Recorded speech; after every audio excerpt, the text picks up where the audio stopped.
Hello, everyone, and welcome to the 2020 Diabetes Empowerment Summit. My name is Kiana Drew. I'm this year's co-host, and I am excited to present our guest. Her name is Kylene Redmond. If you don't know who Kylene is, you will today. She is a fiery advocate in the diabetes community, especially the online diabetes community, and I suggest that you follow her. And I'm super excited to share her story, and I hope that it resonates with you. Thank you so much, Kylene, for being here today. Thank you for having me. I want to get into your story. I want to get into your diagnosis and also some of the cool things that you are now creating and their platforms for people with diabetes, women, especially your calling is diversity and inclusion of Black, Brown, and people of color. So I want to get into that as well. So let's start with your story. Sure thing. Diagnosed with diabetes. So I was diagnosed in 2010. Originally, I don't know like the date or anything because I did a couple hospital visits back and forth, and I kind of blacked that time out really. So I don't have like an accurate date. I'm sure if I wanted to find it, I probably could, but 2010. Right. Right. 10 years. So I originally was misdiagnosed. Went into urgent care thinking I had just a urinary tract infection because I was going to the bathroom so much. And I knew that was one of the signs. So I went to urgent care. They came back and told me that all those tests were good. However, my blood sugar was high and that they were diagnosing me with type 2. I want to say it didn't like really bother me too much. Like I wasn't heartbroken. I wasn't panicking or anything like that because my dad has it. My grandparents had it, a couple aunts, uncles. So I knew that it was manageable, right? What I didn't know was that I had the wrong diagnosis. So as a couple months started to go by, I ended up in the hospital a couple times. The first time I thought it was for food poisoning. And they told me, oh, no, it's not food poisoning. You have something called pancreatitis. Okay, cool. It's a joke in my family because prior to even being diagnosed with diabetes, I go to the hospital thinking I have one thing and I always come out with something else. So we kind of laugh it off. That's our family joke, right? So we laugh it off and I'm like, well, thought I had food poisoning, came home with pancreatitis, right? Okay, did what I needed to do. Thought I was doing what I was doing the correct way. Went to work like normal, got sick, passed out at work, and they took me to I work in a hospital, so the commute is nothing, right? Right. After a couple more visits of back and forth with pancreatitis flare-ups and things like that, one of the doctors, she and I were talking, and our conversation actually started out not even about what I was there for because I know a lot of them because I work there, right? And so I'm telling her like the different things that I'm on, and we're just talking, and she like, let me run some other tests because something isn't connecting here. Like, if you really are doing everything that you say you're doing, I see you passing up certain things in some of our meetings. Like I know you doing what you need to be doing. Let's look a little deeper. So she is actually familiar with type 1. So I guess that's what clicked to run additional tests. And in that's when, it came back and she talked to my endo and was like, she has type 1, not type 2. I mean, granted, he wasn't the one that diagnosed me, so it wasn't like, oh, it was your, you did it here. It wasn't your fault. I went to urgent care, and that doctor just kind of brushed it off, with me being a Black woman, being already in adulthood, in my late 20s, because I was 29. So, to them, it's, oh, we know what that is. But they were wrong. Right. And so here we are today. Wow. Well, I've been seeing you making moves online diabetes community. I'm proud to know you. Oh. And just seeing you advocate for insulin for all, for diversity, inclusion. I mean, I love it. I love everything that you're about. Thank you. When did you decide, you know, to become active in the community, and what was it that made you want to open up, share your story, and invite others to do the same?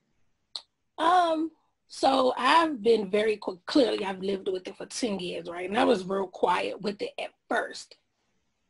I started seeing different stories of different diabetics online, and I was like, dang, I really don't have nobody to really talk to. Like, my cousin has it. However, we're the same age, kind of, sort of. He's a year older than me technically, but it's just some months in there. But we're complete opposite. He's very reserved and private, and I am, if you know me, you already know that I am loud and out there, right? And so we didn't really, you know, connect through it together, right? And so it turned into like, where are the people for me to talk to about different things, because it was just some things that I just wasn't putting together with it. And so I went online and I was like, dang, I really can't find anybody that looks like me. Like, I see all these people with diabetes, but who can I talk to, a female that looks like me, to talk me through different things? And so at first I started using my personal Instagram, but I really didn't want to make that page public, because it was my private account. And, you know, I just shared different things on it. And so I said, you know what? I'm just going to make a public one. And I couldn't figure out what to name it, because I was like, I'm Kai. Like, that was my regular Instagram name. And so I said, okay, I'm going to make this easy. I'm just going to name it Black Diabetic Girl. So the people that I'm looking for can find me and I can find them. And in doing that, just meeting different women, it was like, dang, we all out here looking for people and can't find like anyone. You know, I met a couple of women that live right here in my own neighborhood, in my own city. And we were both like, we never met each other, we never crossed paths and things. And we were both just saying how this is just ridiculous that we just don't see women that look like us. So in that, I said, you know what, if me as an adult, I can't find someone that looks like me, what are the kids doing? What are my younger sisters doing? You know, because social media is their world. This is their generation. And so I just decided, it instantly clicked, like, no, we got to have some more.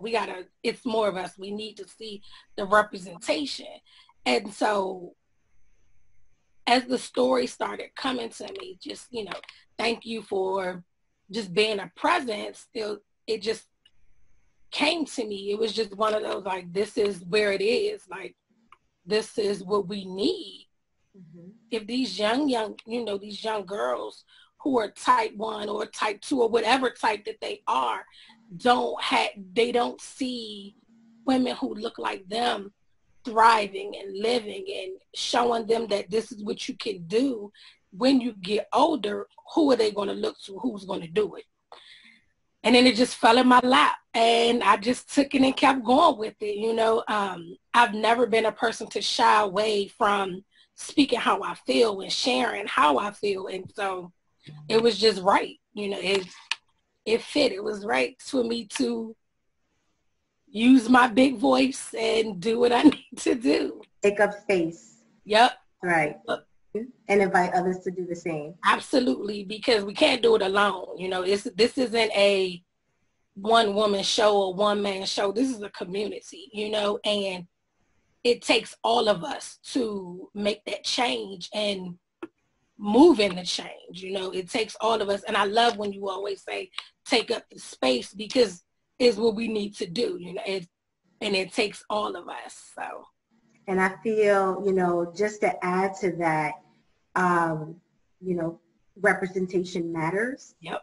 If we do not represent any and everyone who has diabetes and what we look like, how we feel, all of those things. We can't ever come together as a collective to fight for what we all need. Absolutely. Absolutely. We fighting stereotypes from people outside of our community and with inside the community. How can we ever expect people outside of the diabetic community to respect us and stop with all of the stereotypes if we as one can't even get on board to say, come together, all right, that we all matter, that diabetes doesn't discriminate, that there are people of every shade with diabetes, age, size, everything. And so until we can do that, we can't expect others to get it if we don't get it. You don't, right. I'm totally with you on that. And so this is your 10 years. When did you actually when did you start advocating? What year was that within your diabetes journey? It's been about 2 years now. It's been about 2 years. It was slow and quiet at first, like behind the scenes. But people don't believe it, but I'm always a behind the scenes type of person, and you go be the front face and I'll be the back. But yeah, that changed. Yeah. It changed. And so yeah, it's been about two years. Mm-hmm. Yep, about 2 years. And I did read in your bio, you are currently studying to get your degree in social work. Yep. Is that something that you want to take into the diabetes community or in any way? Yes, but also mental health. Like I currently work in behavioral health. And so they always have a huge place in my heart, and it's just something that our community lacks. And so I want to, that's something that I want to have an impact on, make some sort of change with that. So that was kind of how I leaned into there. Right. I see it crossing though, because there's a lot absolutely that comes in with the diabetes. Yes. With autoimmune diseases, yep, you are absolutely right. With autoimmune diseases in general, it's stressful, and especially when you live with invisible diseases that people can't see, and you're constantly trying to explain to someone that you don't feel good, even though you might not look like it. And that's stressful. It takes a toll on your mental. And I just want, us to be okay with not being okay. Mm-hmm. And being able to talk to someone and, just being able to talk to someone professional. I always say you can pray to God and have a therapist too. I love that. Yes, you need both. Yes, it is nothing wrong with both. Something that I heard, I forgot where I heard it, but it was a quote, and I believe that he is a mental health therapist. And he said, I think he also leads meditations, but how do you get to the answer? Mm-hmm. He says you find your answers by first searching your heart, then your mind, then you go out into your community and you talk to your friends, your close friends and family. You revisit your mind, then you go back into your heart. Yes, I love it. I love that. So I feel like that's something that, people can kind of. I definitely love that. That is good because it is true. Sorry. Totally fine. It's okay. I want to talk about going into what you are now developing, because I see you posting about chatting with Everyday Diabetics, which is a new podcast. Yes. I was in that chat room one day and I was like, yes, I'm all about it. I thought it was awesome. I love that it was women. Nothing against the men. Right. Nothing against. I love my men, but it's not about them right now. So tell me a little bit more about how that came about, because you have 3 voices together. You're one. Yes. And so, all come from different backgrounds, and that's what I like about that. So we start with Chad, you started with Chatting with Everyday Diabetics, right? Chatting Okay. with Everyday Diabetics. I just wanted to make sure because I confuse myself half the time. So with that, it was, they're two of my closest diabetic friends, right? Well, they're two of my closest friends in general. We just all happen to have diabetes, right? You're diabetic. And so, yep. And so we would always get together and just talk and eat and sit at the kitchen table at one of our tables with wine and snacks. And we're just sitting there talking and just talking about life and diabetes and everything through the moon and back, right? Mm-hmm. And so I joked with them and I was like, yo, we should have a podcast. And so then we laughed and then we just kept on going. And then I just started thinking about it more and more. And I was like, no, we really should. And then I have people that are always pitching me things to do, right? And so someone was like, no, you should really have a podcast. And I was like, I don't want to do it by myself. I don't want to be I'm not that person. Like, I like to have conversations. Mm-hmm. And so I went back to them. I was like, no, so I'm serious, y'all. We should do it. And so Amelia, who joined me first, was like, yes, Kai, let's do it. And I was like, okay, great. And so then I was like, no, we should really get Liz on board to do this. And so we were going back and forth. I was like, how do we want to do this? Like, do we want to make it a minority thing? And I was like, no, let's do it. Like, everybody. And so one day we popped open the laptop and the mic and we recorded our regular conversations. And that was the joy for us with it, is because we're all different. You know, you have a Black woman, a Latina woman, and a white woman who come together genuinely, holding conversations from different backgrounds, aspects, and everything. And just even with us being diagnosed, all of our stories are different. Amelia was diagnosed as a child. I think she was 8. Liz was diagnosed in high school. And she kind of battled with her diagnosis. And then me, who is the late bloomer to their game, to the game as an adult, and so for us, it worked. It was our friendship, our genuine friendship. And we just said, let's talk about it, because these are the things that we talk about in general. One of our episodes is talking about traveling and tips. And when we first met you, when we came to New York, Liz was looking at me like, what type of packing do you have going on? You have everything in baggies and labeled. And I was like, I keep my life together. Yes. And so, but it was so funny because she is a traveler.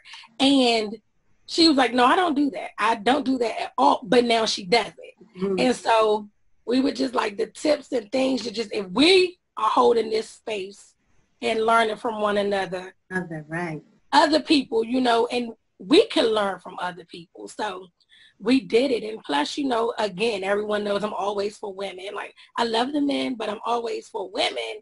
And we needed some more women podcasters in our community out here. And so, and authentic and raw, because if you listen to us, that was mentioned, because when I saw the podcast, when I logged on that day, I thought to myself, this is reminding me of The Real, right, on TV, and mm-hmm. have Adrienne Bailon, and I can't remember. There's a comedian on there. With Lonnie Love, yep, right, from all different walks of life and entertainment, and they touch on everything. You got your person who kind of makes you think, and you got your person who makes a joke about everything. Mm-hmm. I love the dynamic that you guys have.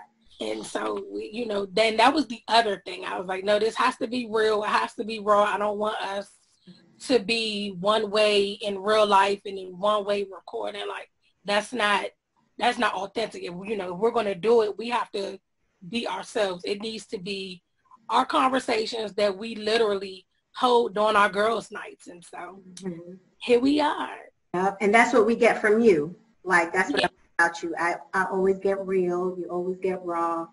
And it's like, you either like me or you don't. But yep. I am the perfect combination of my parents, okay? My dad is very much like, I don't care what y'all got to say. I'm going to speak my mind.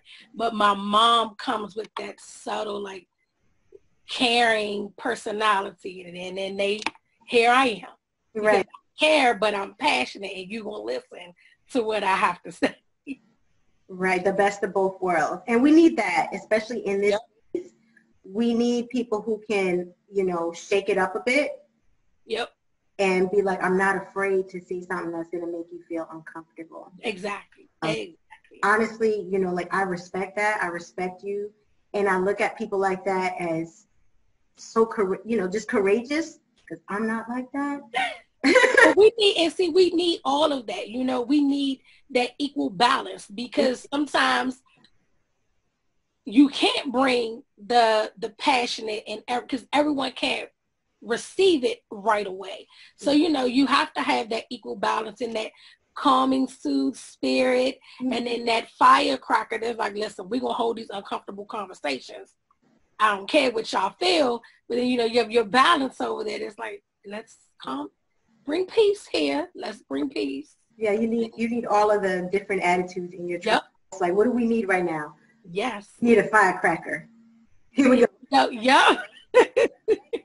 Firecracker. Yep. Yeah. You're absolutely right.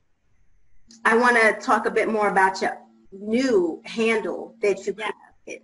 Yes, Dope Diabetic Girls. Yes. So again, it literally started just like Everyday Diabetic. Like, I be sitting around thinking about stuff, and my sister plays a huge part in like all of my ideas. And I was telling her and Amelia before like all of this, how I wanted to create a space.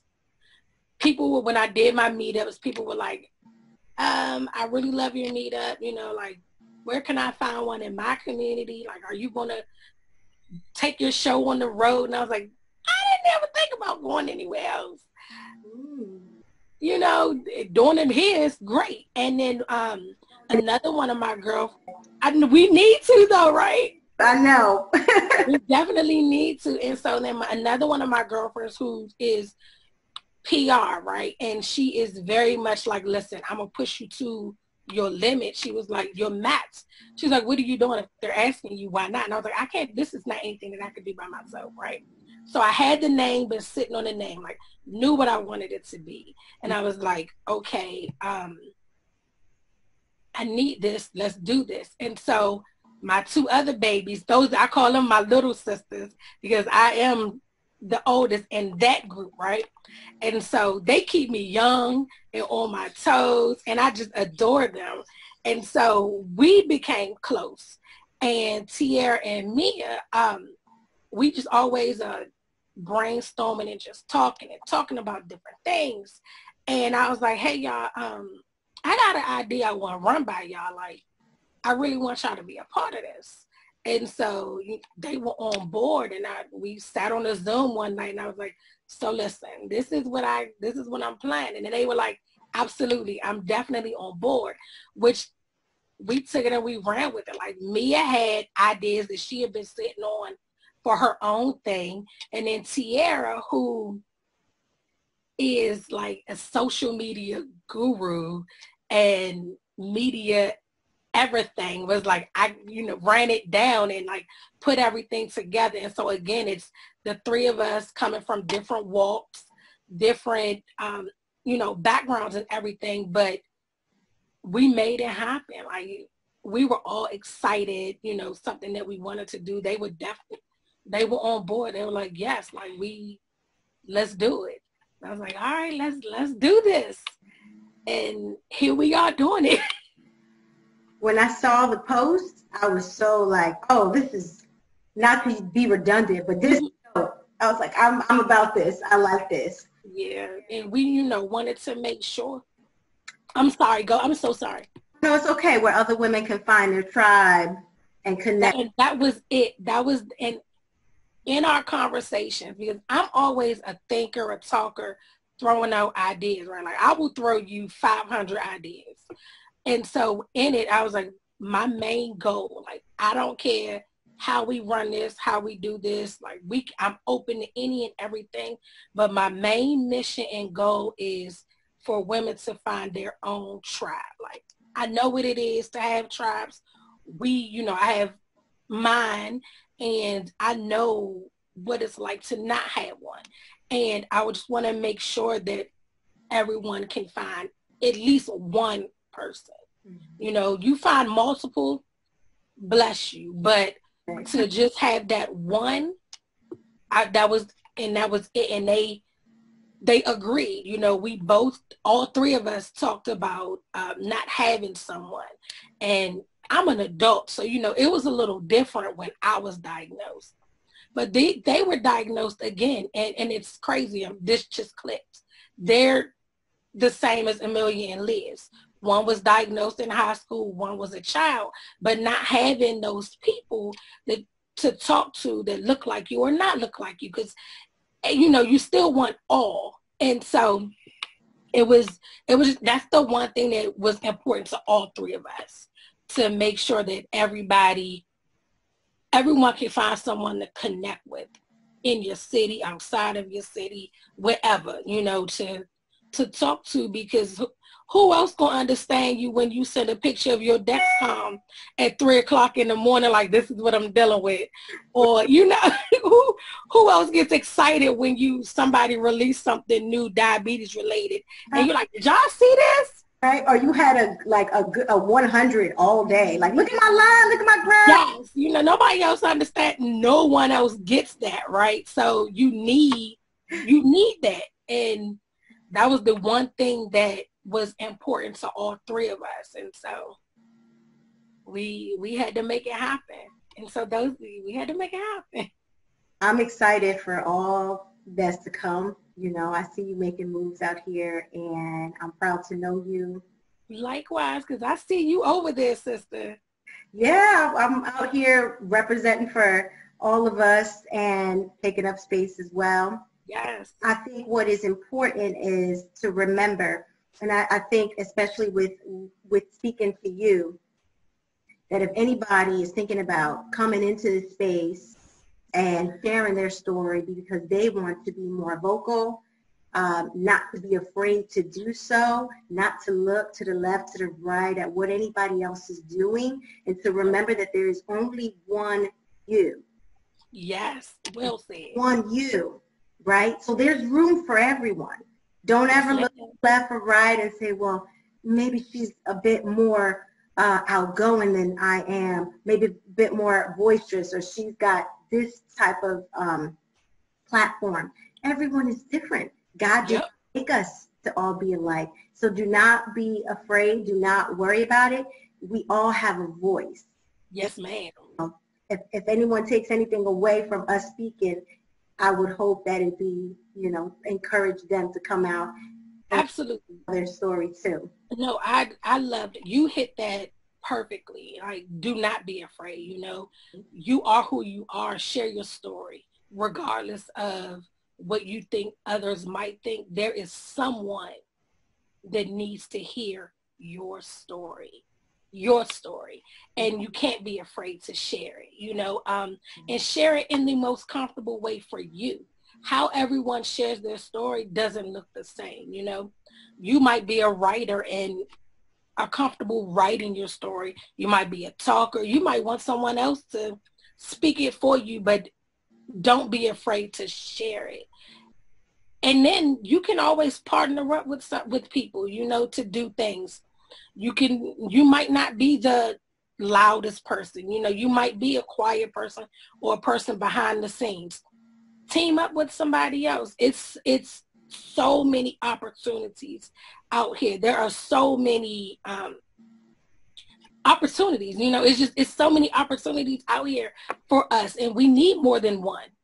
We need more than one of everything. You know, there are a couple of other female-based organizations who are creating space for women of color, women in general.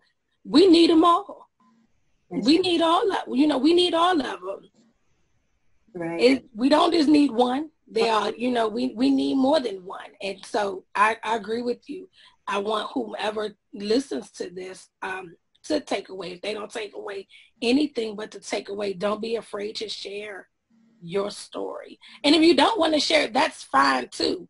Do contribute with how you want to. Right. Right. I agree with you. I totally agree with you. Yes, Ask you one last question. yes, ma'am. What do you know for sure? I know for sure that I will always be me. I will always be Kylene Diana.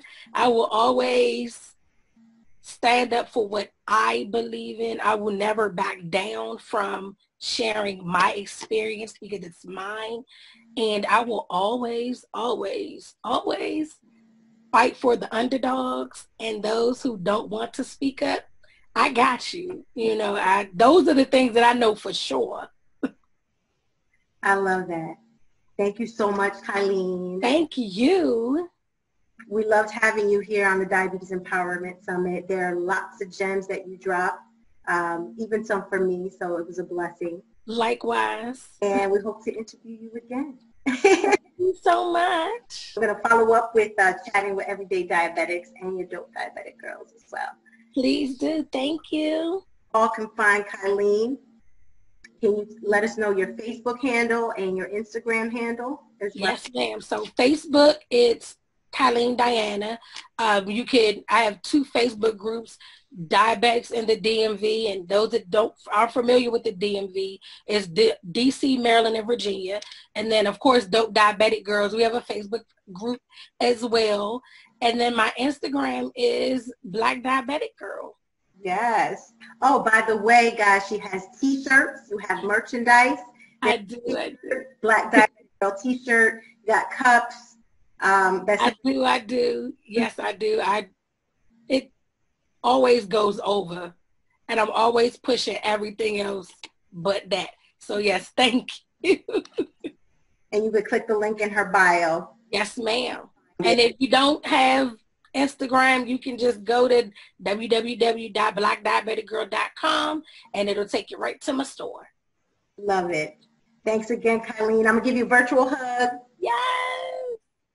Bye. See you.